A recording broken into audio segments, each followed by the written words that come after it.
Assalamualaikum warahmatullahi wabarakatuh.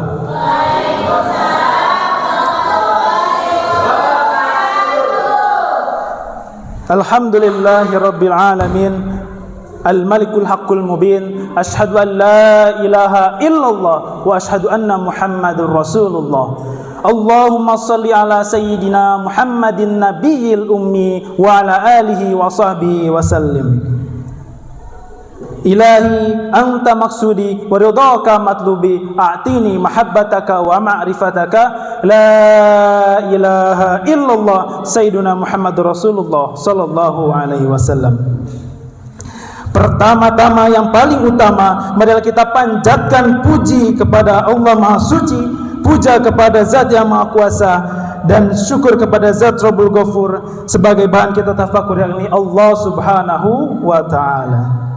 Salawat bertangkaikan salam, semoga salat tercurah limpah ruah kepada uswah kita, pahlawan revolusi Islam, penggerak keadilan, pendobrak kebatilan, manusia paling mulia, yakni Habibana wa Nabiyana Kanjeng Nabi Muhammad sallallahu alaihi wasallam, beserta keluarga dan para sahabatnya dan beserta tabi'atnya, dan semoga kita selaku umat yang mendapatkan syafaat di yaumil kiamat nanti, amin ya rabbal alamin. Alhamdulillah. Yang terhormat pimpinan Ponpes Madanan Zikir Al-Fat Kota Sukabumi, Bapak Kiai Haji Muhammad Fajar Laksana. Yang terhormat Ibu Ketua Yayasan Al-Fat, Ibu Hajah Ina Arifenti Zafar beserta keluarga, yang mari sama-sama kita doakan bersama, semoga Allah selalu berikan curahan dan limpahan rahmat dan rezeki kepada beliau. Allah berikan kesehatan, panjang umur, sehat walafiat, dan Allah semoga kuatkan bahunya, kuatkan pundaknya untuk membina santri-santrinya, sehingga dapat mengamalkan amalan atau pengajaran yang sudah beliau berikan. Dengan membaca umul kitab Al-Fatihah. A'udzubillahi minasyaitonir rajim. Bismillahirrahmanirrahim. Alhamdulillahirabbil alamin arrahmanir rahim maliki yaumiddin. Iyyaka na'budu wa iyyaka nasta'in. Ihdinas siratal mustaqim. Siratal ladzina an'amta 'alaihim ghairil maghdubi 'alaihim waladdallin. Yang kami hormati pimpinan sidang Bainul Quran Ponpes Madanan Zikir Al-Fat, Bapak Ustadz Abdillah Eskom. Yang kami hormati para penguji, yang insyaallah Allah berikan kesabaran, kesehatan, keberkahan, yakni kepada Ustazah Nur Alfiatul Azizah dan kepada Ustazah Niyuna, beserta para tim LT4Q yang insyaallah Allah muliakan. Dan tak lupa kepada rekan seperjuangan At-Taqwa Angkatan 12 yang sama-sama dari nol berjuang, yang penuh dengan sabar, penuh duka, lara, dan penuh kegembiraan hingga kita berada di titik ini dalam keadaan sehat walafiat. Insyaallah semuanya dapat surganya Allah di dunia maupun di akhirat. Amin ya rabbal alamin. Izinkan saya Asef Syaifullah, Mahasantri Angkatan 12 At-Taqwa, akan menyampaikan tadabbur Quran surat Ar-Ra'd dengan tema 7 dari ayat 30 sampai 35 yang bertema kalimat la ilaha illallah dapat mengguncangkan dunia dan menyebabkan manusia masuk surganya Allah Subhanahu wa ta'ala. Allah Subhanahu wa ta'ala mengutus Nabi Muhammad sallallahu alaihi wasallam dengan diwahyukan Al-Qur'an dan kalimat la ilaha illallah. Ini dijelaskan dalam Quran surat Ar-Ra'd ayat 30 yang berbunyi, Bismillahirrahmanirrahim. Kadzalika arsalnaka fi ummatin qad khalas min qabliha umaman litatluwa 'alaihimul ladzi awhayna ilaika wa hum yakfuruna birrahman. Qul rabbi la ilaha illa huwa 'alaihi tawakkaltu wa ilaihi matab. Ya, artinya seperti pengutusan para rasul sebelummu, itulah kami juga mengutusmu Nabi Muhammad kepada suatu umat yang sungguh sebelumnya telah berlalu beberapa umat, agar engkau bacakan kepada mereka Al-Quran yang kami wahyukan kepadamu, padahal mereka ingkar kepada Tuhan yang Maha Pengasih. Katakanlah, Dia Tuhanku, tidak ada Tuhan selain Dia, hanya kepadanya kita bertawakal dan hanya kepadanya aku bertobat.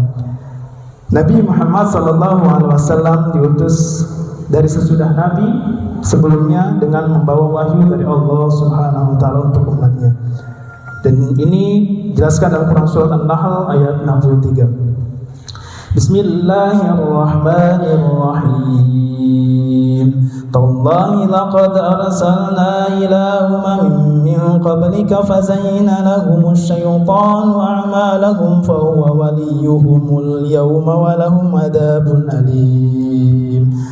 Artinya, demi Allah, sungguh kami telah mengutus Rasul kepada umat-umat sebelum engkau Muhammad, tetapi setan menjadikan terasa indah bagi mereka perbuatan mereka yang buruk, sehingga dia setan menjadi pemimpin mereka pada hari ini, dan mereka akan mendapatkan azab yang sangat pedih. Al-Quran atau kalimat la ilaha illallah menjadikan gunung-gunung dapat digeserkan, bumi dibelah, atau orang mati dapat diajak bicara atas kehendaknya.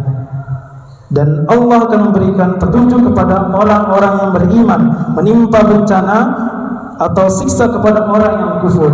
Dan ini dijelaskan dalam Quran surat Ar-Ra'd ayat 31. Bismillahirrahmanirrahim.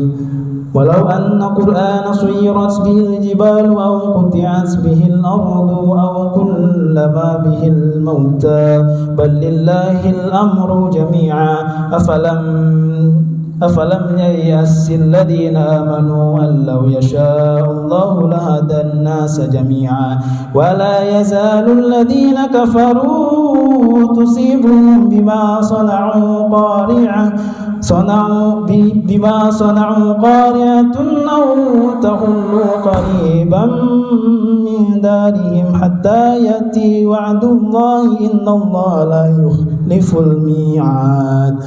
Yang artinya, sekiranya ada suatu bacaan kitab suci yang dengannya gunung-gunung dapat digeserkan, bumi dibelah, atau orang mati dapat diajak bicara, itulah Al-Quran. Sebenarnya segala urusan itu milik Allah. Tidaklah orang-orang yang beriman mengetahui bahwa sekiranya Allah menghendaki, tentu Allah telah memberi petunjuk kepada manusia semuanya. Orang-orang yang kufur senantiasa ditimpa bencana disebabkan mereka sendiri. Bencana itu terjadi di dekat tempat kediaman mereka sampai datang janji Allah. Sesungguhnya Allah tidak menyalahi janji. Sekiranya suatu bacaan Quran dapat dibacakan, maka bisa mengguncangkan gunung-gunung, bumi dibelah, atau orang mati dapat diajak bicara atas kehendak Allah. Bacaan itu adalah kalimat la ilaha illallah. Kalimat tersebut memiliki makna tersirat atau tersembunyi. Maknanya sebagai berikut: gunung terguncang jika dibacakan la ilaha illallah, maka kesombongan orang akan runtuh atau hilang. Dan bumi terbelah, makanya adalah jika bacaan la ilaha illallah dibacakan, maka kolbu yang keras bagaikan batu itu bisa terbelah dan terbuka. Orang mati bisa berbicara, maknanya adalah jika bacaan la ilaha illallah dibacakan, maka kolbunya yang mati atau keras bisa hidup kembali, mendapat cahaya. Semua itu karena kalimat la ilaha illallah. Caranya bagaimana? Caranya yaitu ada 3. Yang pertama, Allah mengawasi setiap perbuatan muslim, setiap perbuatan manusia yang berupa kebaikan maupun keburukannya. Yang kedua, Allah memerintahkan kepada Nabi Muhammad SAW untuk menyebutkan sifat-sifat yang kafir, sifat yang bersekutu kepada Allah. Semuanya tidak sempurna melainkan Allah Subhanahu wa taala. Allah tidak mengetahui keadaan bumi, padahal Allah mengetahui apa saja yang terjadi di bumi. Yang ketiga, Allah Subhanahu wa taala menjadikan tipu daya orang kufur dengan terasa indah di dunia, dan mereka dihalangi dari jalan kebenaran. Dan ini dijelaskan dalam Quran surat Ar-Ra'd ayat 33 yang berbunyi: Bismillahirrahmanirrahim. Afaman huwa qa'imun ala kulli nafsin bima kasabat waj'alu lillahi syuraka qul sammuhum أم تنبؤونه بما لا يعلم في الأرض أم بظاهر من القول بل زين للذين كفروا مكرهم وصدوا عن السبيل ومن يضلل الله فما له من هاد. Maka apakah Tuhan yang menjaga setiap jiwa terhadap apa yang diperbuatnya sama dengan yang lain? Mereka menjadikan sekutu-sekutu bagi Allah. Katakanlah, sebutkanlah sifat-sifat mereka itu. Atau apakah kamu hendak memberitahukan kepada Allah apa yang tidak kamu ketahui? Memberitahukan kepada Allah apa yang tidak diketahuinya di bumi, atau mengatakan semua hal itu tentang, atau hanya sekedar perkataan pada lahirnya saja. Sebenarnya bagi orang kafir, tipu daya mereka itu dijadikan terasa indah, nikmat di dunia, dan mereka dihalangi dari jalan yang benar. Dan barang siapa disesatkan oleh Allah Subhanahu wa taala, maka tidak ada seorang pun yang memberi petunjuk baginya. Contohnya, orang yang tidak mendapat petunjuk, maka Allah akan memberikan azab yang pedih kepada orang yang kufur itu, dan menjanjikan surga kepada orang yang bertakwa atau beriman. Dijelaskan dalam Quran surat Ar-Ra'd ayat 34. Bismillahirrahmanirrahim. Lahum adabun fil hayatid dunya wal adabul akhirati ashqu wa ma lahum minallahi min wa